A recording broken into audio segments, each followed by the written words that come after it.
చెప్పండి sir. So conclusion ఇస్తారా? ఎమ్మెల్సీల అంశం మీకు అవసరం లేదు కాబట్టి మీరు సీదిరి అప్పలరాజు గారి అంశం మీద మీరు కంక్లూజన్ ఇవ్వండి. సో ఎమ్మెల్సీలకు సంబంధించి కూటమిలో ఉన్నటువంటి బీజేపీ టీడీపీ నాయకులు వాళ్ళు చెప్తారు. సార్ ఇప్పుడు ఇదంతా చంద్రబాబు నాయుడు నారా లోకేష్ గారు ఒక డైవర్షన్ పార్టీ చేసి ప్రజలను మూర్ఖులు చేయాలి. దాంట్లో భాగంగా ఈ యొక్క సీదిరి అప్పలరాజు కేసు సార్. భారతదేశంలో కొన్ని లక్షల యాక్సిడెంట్లు జరుగుతున్నాయి. ఎక్కడ ఈ విధంగా ఇటువంటి జరిగిందా? పోతున్న రామారావు గారు ఎమ్మెల్యే టీడీపీ ఆయన కారు గుద్ది ఇద్దరు మంది వ్యక్తులు చనిపోయారు. ఎప్పుడు వాళ్ళ కుటుంబం మొత్తం మీద కేసు పెట్టి జైల్లో పెట్టారా? ఆయన పెట్టారా? కాదు, ఆయన ఏమైనా తప్పించలేదు కదా.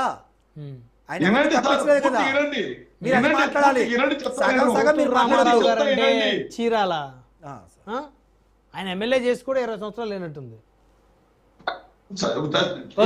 సార్ తర్వాత పవన్ కళ్యాణ్ గారి రోడ్ కాన్వాయ్స్ ఒక వ్యక్తి చనిపోతే దానిపైన పవన్ కళ్యాణ్ మీద మర్డర్ కేసులు పెట్టారా? చంద్రబాబు నాయుడు గారు ఆయన కాన్వాయ్ మొన్నటికి మొన్న మార్కాపురంలో కాన్వాయ్ ఒక చనిపోతే చంద్రబాబు మర్డర్ కేసు పెట్టారా? చంద్రబాబు నాయుడు కందుకూరులో పెట్టని చోట సభ పెట్టి మర్డర్ కేసు కాదని ఎవరైనా చెప్పండి సార్ ఆయనకి.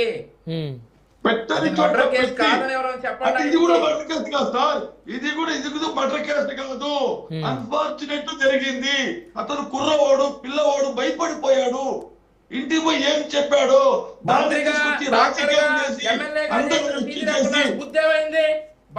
సార్ వినండి పూర్తిగా వంశీ గారు, పూర్తిగా వినండి సార్. ఇది ఎంత ఏంటంటే సార్, ఈ రోజు కాగి లెక్కలు ఏదైతే వచ్చాయో ఆ కాగులు వచ్చినప్పటి నుండి ఈ యొక్క టీడీపీ నాయకుల్లో జనసేన నాయకుల్లో ఈ గుండెల్లో రైళ్లు పరిగెత్తున్నాయి.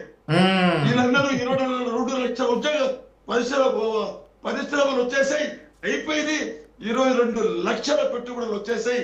22 లక్షల ఉద్యోగాలు వచ్చేస్తున్నాయి. ఓహో ఆహో అన్నారు. నిన్న కేంద్రం పూర్తి లెక్కలు పెట్టేసింది. నాయన ఏమి లేదు నాయన, వచ్చింది 6,962 వేల కోట్ల రూపాయలే పోయింది. 6,215 కోట్ల రూపాయలు అయ్యే. ఎన్ని అబద్ధాలు అని ఇప్పుడు చెప్పారు. చంద్రబాబు నాయుడు నాటకం అంతా బయటకు వచ్చేసింది. దీన్ని డైవర్ట్ చేయాలి. డైవర్ట్ చేయాలంటే ఏమి చేయాలి? సీదిరి అప్పలరాజు అరెస్ట్ చేయాలి. జరిగింది అది సార్. అక్కడ అటువైపు వెళ్ళిపోవాలి. అదే జరుగుతుంది ఈ రోజు. డైవర్షన్ పాలిటిక్స్ చంద్రబాబు నాయుడు తెలిసినంత దుర్మార్గ వ్యవహారాలు ఎవరికి తెలియవు. దాన్ని వంట పట్టించుకున్నాడు నారా లోకేష్ గారు కూడా.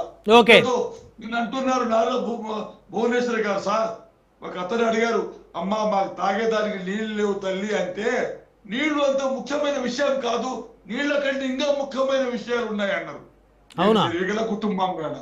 అవును సార్, కుప్పంలో జరిగారు. కుప్పంలో నారా భువనేశ్వరి గారు మీటింగ్ లో అందరు పోయి అమ్మా మాకు తాగే నీళ్లు తల్లి దండం పెడితే, మీరు అసలు ఇది ముఖ్యమైన విషయమేనా? తాగే నీళ్లు ముఖ్యమైన విషయం కాదే, అంతకంటే ఇంకా పెద్ద విషయాలు ఉన్నాయి. రైట్ మహేంద్ర గారు, సమయం లేదు, సమయం లేదు, కంక్లూడ్ తీసుకుందాం. వంశీ గారు సార్ కంక్లూడ్ చేయమంటారా? ఇంకేదన్నా ఉందా సార్ టాపిక్? ఎమ్మెల్సీల వ్యవహారం కూడా కొత్తగా